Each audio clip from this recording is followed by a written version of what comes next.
just heard Conrad Murray. This is what Michael Jackson's mother says. He did a terrible thing, and it might have been others involved. I don't know that, but I feel that.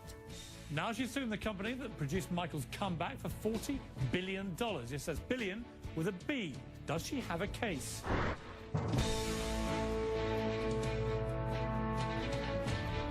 At the heart of this trial, of the AEG trial, is a simple question. Were you an AEG employee, someone they had a responsibility for, or were you an employee of Michael Jackson? Can you answer that question? I don't want Dr. Murray to answer that. Okay. No, I cannot.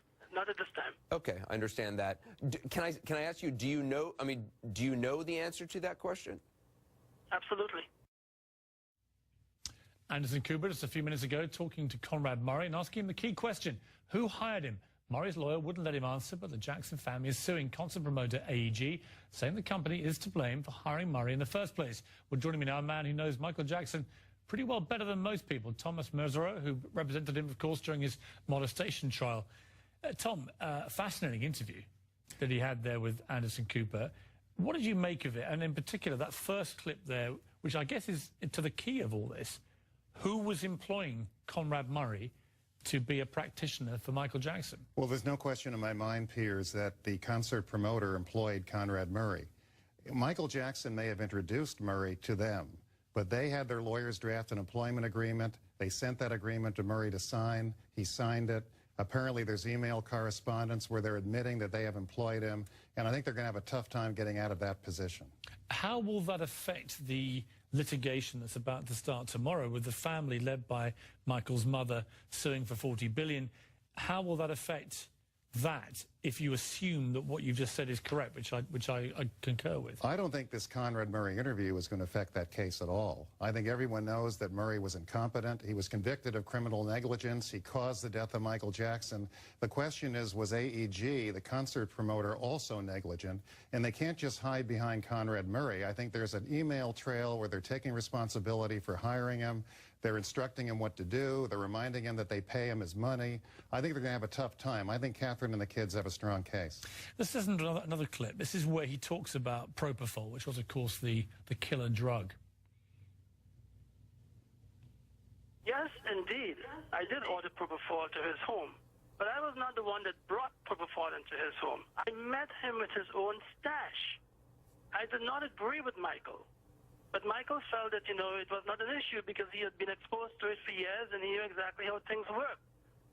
And given the situation at the time, it was my approach to try to get him off of it. I never knew he was an addict. He was going to Dr. Klein's office and being loaded up with humongous, levels of Demerol. I know you're talking about. That was his addiction, and basically that is probably what was causing his insomnia, and because that's a huge side effect. I mean, you hear, I listened to Conrad Murray when he came out. He didn't obviously testify in his case, but he then gave an interview to the Today Show at the time, and it's sort of more of the same, I guess. Very much, look, you can't blame me, But in the end, he was the doctor who was being paid to care personally for Michael Jackson. It all comes down to him, doesn't it, in the end? Well, not all of it. He is the doctor that treated Michael Jackson. He's responsible for his death. The question is, should AEG, the concert promoter, have hired him? Should they have supervised him properly? And did they have enough information to know that he was a danger to Michael Jackson? Should they have fired him? There are three theories the plaintiffs are relying on. They're saying that they negligently hired him, they negligently supervised him, and they negligently kept him around. Three different theories. They had agreed to provide medical equipment. Murray actually had asked for a CPR equipment, portable equipment. He asked for a gurney. He wanted saline. He wanted syringes. They agreed to provide this equipment to him and apparently never did. So I think the negligent supervision issue and negligently keeping him on when it was obvious he was deficient and they had problems with him, I think that's going to be a big hurdle for the defendants to overcome. I've got two clips to play. This is from interviews with Jermaine Jackson and then LaToya Jackson, both talking about the people around Michael Jackson, including from AEG. Listen to these back to back. First Jermaine, then LaToya. They were only concerned about the show, moving the show forward. These are people working for AEG? These are people working for AEG, working for him, working for the show. They controlled everything that he did, the people that were around him. They knew he wasn't healthy enough to do those shows, but yet they said he was fine. Now, when you hear the family talk about that, not entirely surprising, but certainly a familiar pattern. They've all, from Michael's father to his mother to the siblings, all repeating this same pattern about how they believed all these people were around Michael, forcing him against his health, really, to do this tour. How significant will any of that be when this trial starts? It could be very significant. Apparently there are emails from his choreographer, Ken Ortega, warning AEG that he's not well. He has serious physical problems, serious psychological and emotional problems. He's asking for professional help. And I'm informed that there are some emails from AEG basically telling Murray, you better get him to rehearsals. So I think this issue is well-founded by the siblings, and I think it's going to be a big issue for the plaintiffs, and I think AEG is going to have a tough time explaining it. AEG's lawyer, Marvin Putnam, said it was the 2005 child molestation trial, which you obviously involved with, it caused Michael to dramatically increase his drug use. Do you think there's any truth in that? I really don't. Now, I was his lead criminal defense counsel in that trial. I talked to him throughout the trial. He was lucid, he was articulate, he was cooperative. I never had a problem working with Michael. My co-counsel, Susan, you and I both thought he was one of the nicest clients we ever represented. And I did not see drug use as a problem during the trial. Now, the verdict day, he didn't look well. I will say that. He'd been through over 5 months of trial, all the stress and strain. We were in court 5 days a week. And I do think that he suffered physically and emotionally during the trial, but I never saw him take a prescription drug. It would not have been unusual if he had, because people in situations like that are sleep deprived, they're depressed, they have anxiety. If he did take something, it would not have surprised me, and it would not have been abnormal. But he never was a problem for us when it came to talking to him, getting information from him, telling him what was going on. He was a delightful client to represent. There's one of the emails that you alluded to is from AEG Live CEO or co-CEO Paul Gongaware, which says, we want to remind Murray that it's AEG, not MJ, who is paying his salary. We want to remind him what is expected of him. Quite explicit, really, there, you would think, in terms of who's responsible. I suppose on the flip side, Michael Jackson was a very well-known, highly temperamental pop superstar, prone to cancelling concerts, having a variety of health issues of various types of severity, unpredictable, all those things, like many pop artists.